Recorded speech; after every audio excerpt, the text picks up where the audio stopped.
Hello hello hello सभी लोगों को कंपटीशन में जीरो टू हीरो चैनल पर स्वागत है। चलिए टाइम एंड डिस्टेंस की अगली क्लास शुरू करते हैं। RS अग्रवाल पब्लिकेशन से 1 से लेकर 26 तक प्रश्न कंप्लीट कर चुके हैं RS अग्रवाल पब्लिकेशन से। अगर उस वीडियो को आप नहीं देखे हैं तो जाकर देख लीजिए, नहीं तो फिर मामला सेट नहीं होगा। आइए 27 नंबर सवाल बेहतरीन तरीक़ा से पढ़िए तो ज़रा देखिए क्या कर रहा है।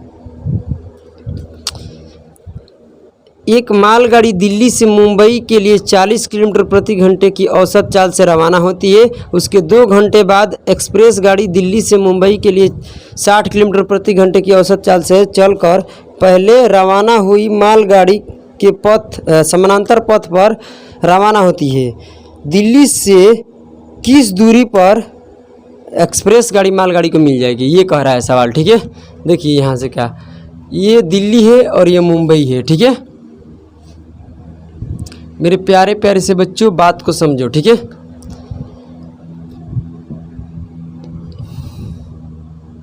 ये दिल्ली है और ठीक है, और दिल्ली से जब ये मालगाड़ी चलती है तो 40 किलोमीटर प्रति घंटे की चाल से चलती है। ठीक है, 2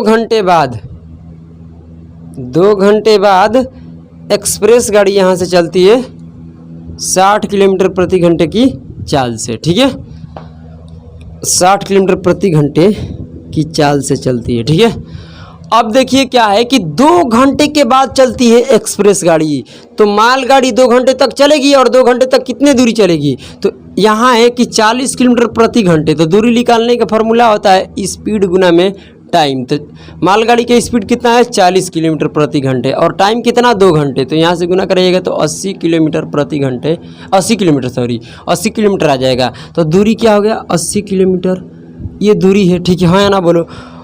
दिल्ली से 80 किलोमीटर दूर जा चुकी है मालगाड़ी, उसके बाद एक्सप्रेस गाड़ी चलती है 60 किलोमीटर प्रति घंटे की चाल से। और सवाल यही पूछ रहा है कि बताइए अब कि एक्सप्रेस गाड़ी मालगाड़ी को कब मिलेगी, यानी कब पकड़ेगी।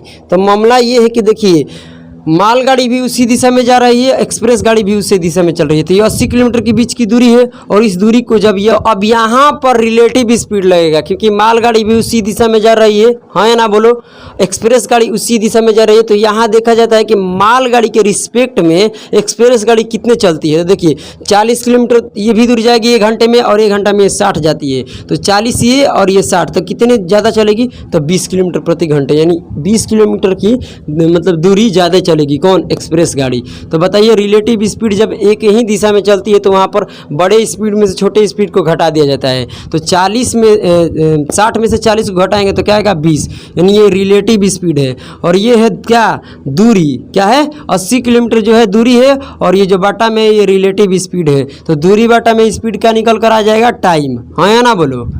तो यहाँ से कटा दीजिएगा तो आ जाएगा 4, यानी 4 घंटे में एक्सप्रेस गाड़ी मालगाड़ी को पकड़ लेगी। तो बताइए कितने दूरी चलेगी 4 घंटे में ये एक्सप्रेस गाड़ी। तो वही पूछ रहा है कि दिल्ली से तो भाई एक्सप्रेस गाड़ी भी चली है, हाँ या ना बोलो, और 4 घंटे में ये पकड़ लेती है मालगाड़ी के। तो 4 घंटे में कितनी दूरी जा चुकी है एक्सप्रेस गाड़ी, तो ये स्पीड है और ये टाइम है। तो टाइम कितना है 4 घंटे, तो स्पीड गुना टाइम क्या निकल करेगा, डिस्टेंस गुना कीजिएगा तो आ जाएगा ये 240 किलोमीटर की दूरी, यानी 240 किलोमीटर की डिस्टेंस आ जाएगा। ठीक है, तो ये हो गया हमारा आंसर। चलिए आगे बढ़ते हैं। अगर नहीं समझ में आएगा तो फिर कमेंट कर दीजिएगा, मज़ा आ जाएगा। ठीक है, कमेंट कीजिएगा तो अब आ जाइए। ये अगला सवाल देखिए तो क्या है, अगला सवाल क्या बोल रहा है ज़रा पढ़िए। ठीक है, एक कार शहर Y से शहर Z की दूरी 60 किलोमीटर प्रति घंटे की गति से तथा शहर Z से शहर Y की दूरी 65 किलोमीटर प्रति घंटे की गति से तय करती है। ठीक है, कार की औसत चाल का फार्मूला क्या है, एवरेज स्पीड। औसत चाल का फार्मूला देखिए क्या है, औसत चाल का फार्मूला पहला स्पीड गुना दूसरा स्पीड। तो पहला है 60 और दूसरा है क्या 65, और दोनों स्पीड का बट्टा में जोड़ दीजिए। तो जोड़िएगा तो कितना हो जाएगा, नहीं 2 से गुना कराना पड़ेगा, किसे 2 से। तो ये हो जाएगा 2 इंटू पहली स्पीड गुना दूसरी स्पीड और बटा में दोनों स्पीड का जोड़ देंगे तो ये 125 हो जाएगा। ठीक है, आपको पता होगा कि औसत चाल के हम फार्मूला लिखवाए थे, क्या देख लीजिए, 2 इंटू एक्स गुना वाई और बटा में x प्लस वाई। हाँ या ना बोलो, ये लिखवाए थे कि नहीं लिखवाए थे? तो कहिएगा कि सर लिखवाए थे। ठीक है, तो ये हो जाएगा औसत चाल का फार्मूला, ये पहला स्पीड ये दूसरा स्पीड। ठीक है, और यहाँ से काट पीट मचा लो, 5 से कटाइएगा तो 25 मर्त में। ठीक है, और 5 से कटाइएगा तो 13 मर्त में, फिर 5 से कटाइएगा तो 5 मर्त में, यहाँ 12 मर्त में, 12 5 60 और सबको गुना कर लीजिए। ये आ जाएगा 156 गुना 2 कीजिएगा तो 12 का 2 और 10 क्या हो जाएगा, 10 11 और यहाँ से 3, 300 क्या आएगा, 312 बटा में 5 भागा दीजिएगा तो 62.4 किलोमीटर प्रति घंटे ये आ जाएगा आंसर। ठीक है, तो शायद ये आपको समझ में आ जाएगा। हम बोले थे, पहले ही बोले थे कि लेकिन किंतु परंतु का जवाब हम नहीं देंगे। ठीक है, RS अग्रवाल पब्लिकेशन में तो आ जाएगा 62, सी ऑप्शन होगा 62.4 किलोमीटर प्रति घंटा। ठीक है, तो चलिए आते हैं हम, अब 28 हो गया, 29 पर आते हैं। देखिए मामला सेट हो जाएगा, चला, घबराने की कोई ज़रूरत नहीं है। क्या कर रहा है 29 नंबर, एक व्यक्ति एक खड़ी हुई बस को 18 सेकंड में पार करता है। ठीक है, यही बस 4 सेकंड में एक खंभा को पार करती है, तो बस तथा उस व्यक्ति की गति जो है, गति का अनुपात बता दीजिए क्या होगा। ठीक है, देखिए क्या है, बस है, क्या है, बस और पर्सन है। ठीक है, और इन दोनों का अनुपात पूछ रहा है, टाइम का दे रखा है अनुपात, टाइम कितना दे रखा है बताइए। बस सुनिए, बस किसी खंभे को 4 सेकंड में पार करती है, क्या 4 सेकंड में, ये टाइम है ना है। और एक आदमी जो है यानी व्यक्ति है, एक व्यक्ति यानी एक पर्सन उसी बस को 18 सेकंड में पार करता है, तो ये व्यक्ति 18 सेकंड में और बस 4 सेकंड में, तो यहाँ से टाइम का रेशियो निकालिएगा तो आ जाएगा 2:9। और ये आपको पता है कि अगर डिस्टेंस इक्वल हो तो उस कंडीशन में क्या होता है कि स्पीड टाइम के रेशियो को जब उल्टा करते हैं तो स्पीड का रेशियो आ जाता है, तो क्या आ जाएगा 9:2। तो 9:2 जो है ये हो जाएगा स्पीड। क्लियर ना, तो मामला सेट हो गया। चलिए आगे बढ़ते हैं। ठीक है, आइए आपका इंतज़ार है। आइए थोड़ा 30 नंबर को देखते हैं। 30 नंबर सवाल बेहतरीन है, देखिए क्या है, स्थान ए है, ठीक है, और यहाँ स्थान बी है। स्थान ए और स्थान बी की जो दूरी है 500 किलोमीटर की दूरी है। ठीक है, यहाँ समझने की कोशिश करना, यहाँ से लेकर यहाँ तक की जो दूरी है वो 500 किलोमीटर की दूरी है। ठीक है, और यहाँ से एक ट्रेन चलती है 8 बजे, सुबह 8 बजे चलती है और 70 किलोमीटर प्रति घंटे की चाल से चलती है। ठीक है, और ये स्टेशन ए से स्टेशन बी की तरफ आती है और ये बी स्टेशन से ए स्टेशन तक जाती है, 10 बजे चलती है, क्या 10 बजे इधर से एक दूसरी ट्रेन चलती है। ठीक है, और ये चलती है 110 किलोमीटर प्रति घंटे की चाल से। देखिए क्या है, कहिएगा कि सर यहाँ पर तो रिलेटिव स्पीड लगेगा क्योंकि एक दूसरे को तरफ चल रही है, यानी अपोजिट डायरेक्शन, यानी विपरीत दिशा में चल रही है। नहीं, यहाँ विपरीत दिशा में चल रही है मगर रिलेटिव स्पीड नहीं लगेगा। क्यों? क्योंकि रिलेटिव स्पीड इसलिए नहीं लगेगा कि यहाँ टाइम कुछ और है, यहाँ टाइम कुछ और है। यहाँ पर टाइम क्या होना चाहिए, इक्वल होना चाहिए। अगर यहाँ टाइम 10 है तो यहाँ भी टाइम 10 बजना चाहिए, यहाँ भी 8 बज रहा है तो यहाँ भी 8 बजना चाहिए। तो देखिए क्या करेंगे हम, यहाँ से जब ट्रेन 8 बजे चली है तो 2 घंटे के बाद 10 बज जाएगा। तो मान लेते कि यहाँ से लेकर यहाँ तक ट्रेन को मैं 2 घंटा चला दिए, तो अगर यहाँ तक 2 घंटे चलाते हैं तो यहाँ कहीं क्या बज जाएगा, यहाँ आकर 10 बज जाएगा, क्योंकि 8 बजे ट्रेन खुली और 2 घंटे चलेगी तो 10 बज जाएगा। यानी मान लेते हैं कि यहाँ पर 10 बज गया, तो यहाँ टाइम इक्वल हो चुका है। देख सकते हैं आप, हम इस ट्रेन को क्या किए, 2 घंटे चला दिए और ये इसका स्पीड क्या था, 70 किलोमीटर प्रति घंटे की चाल से जा रही थी। हाँ या ना बोलो। हम आपसे अब पूछते हैं कि बताइए कि स्थान ए से और यहाँ तक मैं 2 घंटे चला दिए, तो यहाँ से लेकर यहाँ तक ये 2 घंटे में कितनी दूरी चलेगी? ये जो ट्रेन है यहाँ से जो 8 बजे चली है, तो यहाँ से आप सोचिए कि 70 किलोमीटर प्रति घंटे की चाल से चलती है। यानी इसका अर्थ है कि एक घंटे में कितनी दूरी जाती है? 1 घंटे में 70 किलोमीटर दूरी जाती है, तो 2 घंटे में कितना हो जाएगा? 140 किलोमीटर दूरी जाएगी। हाँ या ना बोलो? अरे भाई, दूरी निकालने का फॉर्मूला क्या होता है? स्पीड गुना में टाइम। तो स्पीड क्या है? 70 किलोमीटर प्रति घंटा। और टाइम कितने घंटा चलाए हैं? यहाँ से लेकर यहाँ तक 2 घंटे। क्यों? क्योंकि 8 से 9, 9 से 10, 2 घंटे। और यहाँ से लगाइएगा टाइम, यहाँ से तो फिर निकल कर आ जाएगा 140। यानी 140 किलोमीटर दूरी यहाँ से लेकर यहाँ तक चल चुकी है ये पहली ट्रेन ए से, जो चलती है बी की तरफ।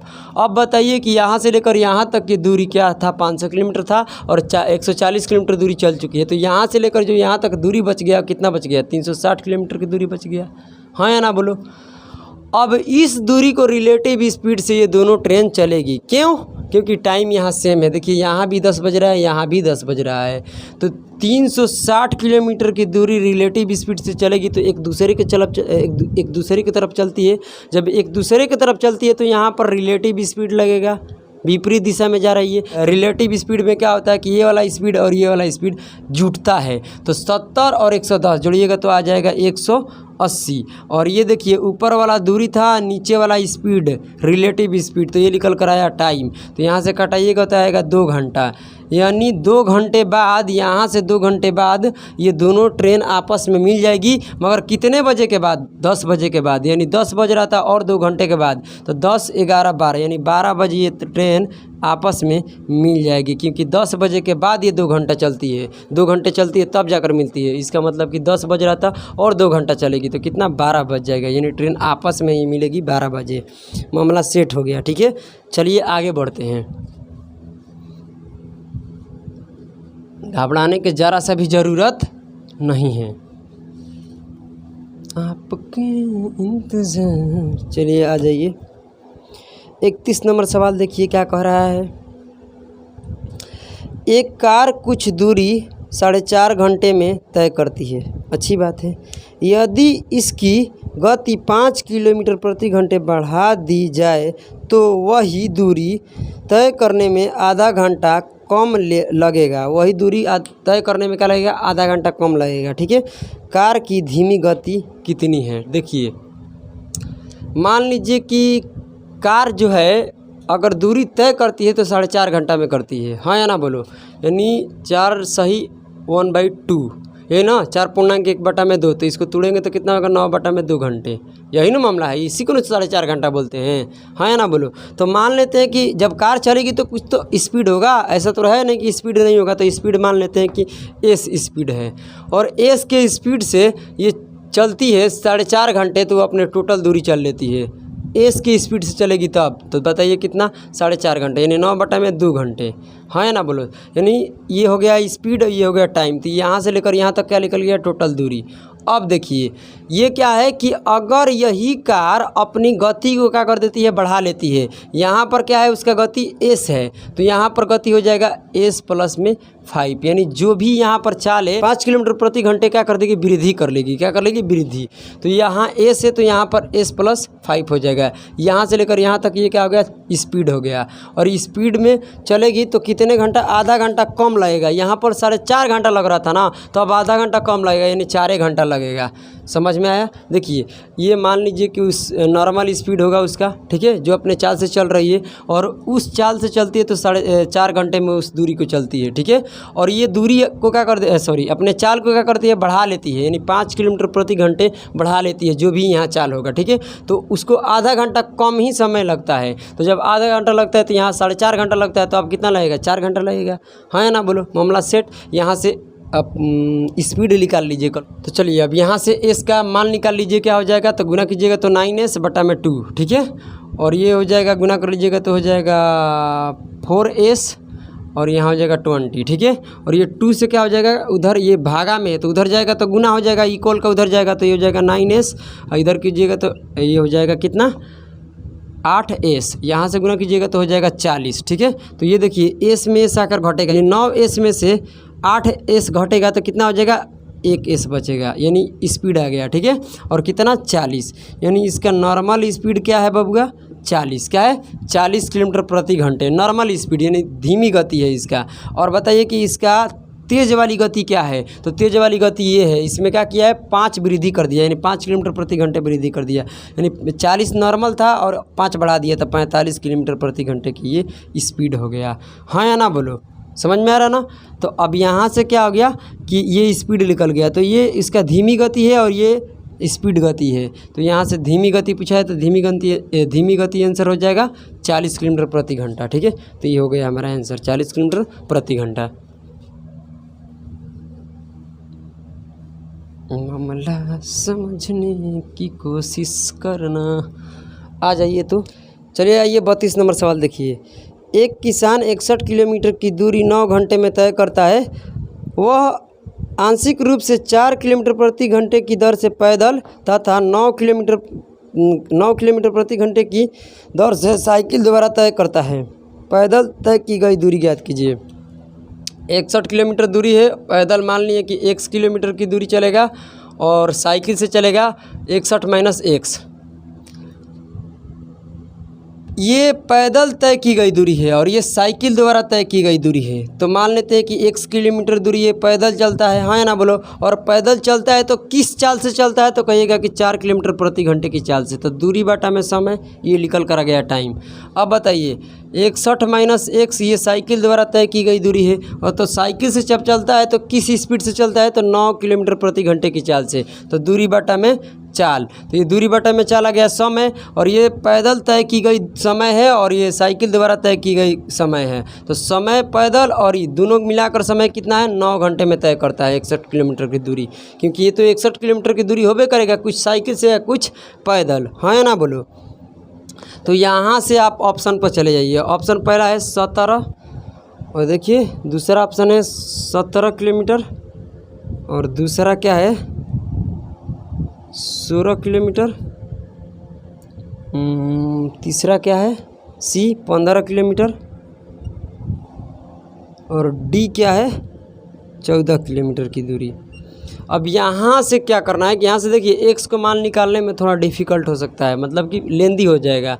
तो यहाँ से आप ऑप्शन को यहाँ पुट कर दीजिए। मान लीजिए एक्स का मान पहला ऑप्शन होगा, तो देखिए पहला ऑप्शन से पहले पहला ऑप्शन यहाँ पर रखिए और देखिए कि 4 से क्या पूर्णतः विभाजित हो रहा है। अगर 4 से ये पूर्णतः विभाजित होता है पहले उसी को रखिए, उसके बाद अगर उस पर नहीं होगा तब दूसरे को रखना। तो देखिए ये भी नहीं होगा, ये भी नहीं होगा, ये भी नहीं होगा, 16 होगा तो 16 का रखिए, क्योंकि 16 4 से पूर्णतः विभाजित हो जाएगा। और यहाँ भी 16 रखिएगा एक्स के मान, और यहाँ 4 से भागा देकर और यहाँ 9 से भागा देकर दोनों को जोड़ने के बाद 9 आना चाहिए। तो जब यहाँ 16 में 4 से भागा देंगे तो ये 4 हो जाएगा, और घटाइएगा तो आएगा 45, क्योंकि 61 में से 16 घटाइएगा तो आएगा 45, और 45 में 9 से भागा दीजिएगा तो आ जाएगा 5, और इधर 9 है इक्वल के उधर क्या है 9 है। ये इसको जोड़िएगा तो क्या हो जाएगा, देखिए 4 और 5 हो जाएगा 9, और 9 बराबर 9। मामला सेट हो गया, यानी ये बी नंबर ऑप्शन हो गया, और ये भी नहीं, ये भी नहीं, ये भी नहीं, यानी सब गलत हो गया। ठीक है, अब आइए क्या कह रहा है 33 नंबर क्या सवाल बोल रहा है। 54 किलोमीटर को मीटर प्रति सेकंड में चेंज कीजिए। 54 किलोमीटर प्रति घंटे को क्या कीजिए, मीटर प्रति सेकंड में चेंज करने के लिए क्या करते हैं 18/5 से गुना है। 18 तियाँ 54 और 3 5 15, यानी 15 मीटर प्रति सेकंड हमारा आंसर आ गया। मामला सेट हो गया। ठीक है, चलिए अब हम अगली क्लास में आपसे बात करेंगे। ठीक है, तो इस वीडियो को यहीं पर ख़त्म करते हैं।